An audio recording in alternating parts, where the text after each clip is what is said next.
I want to begin this press conference with events back home. This has been a tough week. First and foremost for the families who've been killed, but also for the entire American family. In my call yesterday to Attorney General Loretta Lynch, I stressed that the Justice Department and our federal government should continue to do everything that we can to assist the investigation in Dallas and to support the police and the city of Dallas as they deal with this tragedy. In my call to Chief Brown, I commended him for showing outstanding leadership during an extremely challenging time and asked him to convey to all the officers and their families how the American people are grieving with them and that we stand with them. I'll have the opportunity to convey our condolences and show our solidarity when I visit Dallas in a few days. But before I do, let me just make some very brief points. First of all, as painful as this week has been, I firmly believe that America is not as divided as some have suggested. Americans of all races and all backgrounds are rightly outraged by the inexcusable attacks on police, whether it's in Dallas or any place else. That includes protesters. It includes family members who have grave concerns about police conduct, and they have said that this is unacceptable. There's no division there. And Americans of all races and all backgrounds are also rightly saddened and angered about the deaths of Alton Sterling and Philando Castile and about the larger persistent problem of African Americans and Latinos being treated differently in our criminal justice system. So there is sorrow, there is anger, there is confusion about next steps, but there's unity in recognizing that this is not how we want our communities to operate. This is not who we want to be as Americans.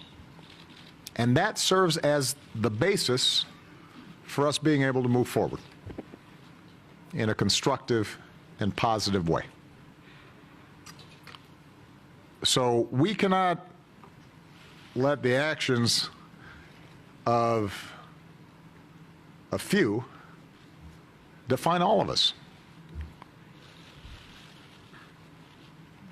The demented individual who carried out those attacks in Dallas, he's no more representative of African Americans than the shooter in Charleston was representative of white Americans, or the shooter in Orlando or San Bernardino were representative of Muslim Americans. They don't speak for us. That's not who we are. And one of the things that gives me hope this week is actually seeing how the overwhelming majority of Americans have reacted with empathy and understanding. We've seen police continue to reach out to communities that they serve all across the country and show incredible professionalism as they're protecting protesters. We've seen activists and grassroots groups who have expressed concern about police shootings, but are also adamant in their support of the Dallas Police Department, which is particularly appropriate because the Dallas Police Department is a great example of a department that has taken the issue of police shooting seriously and has engaged in an approach that has not only brought down their murder rates, but also drastically reduced complaints around police misconduct. That's the spirit that we all need to embrace. That's the spirit that I want to build on. It's one of the reasons why next week, using the task force that we had set up after Ferguson, but also building on it and inviting both police and law enforcement and community activists and civil rights leaders, bringing them together to the White House.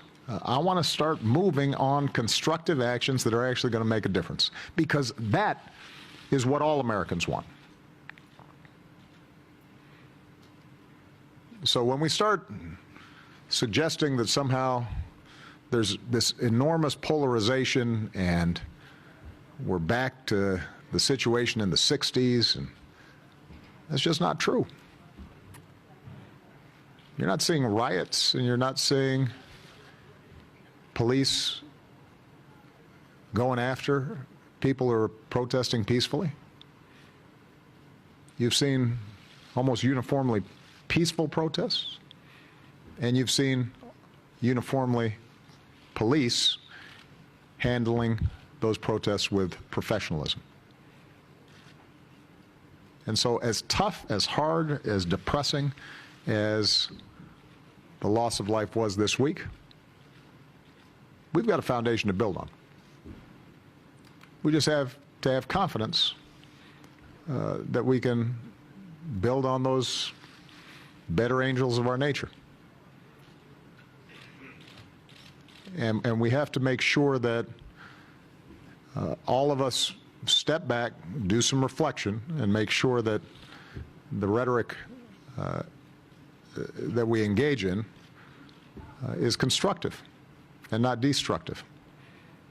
That we're not painting anybody with an overly broad brush. That we're not constantly thinking the worst in other people rather than the best. If we do that, then I'm confident that we will continue to make progress.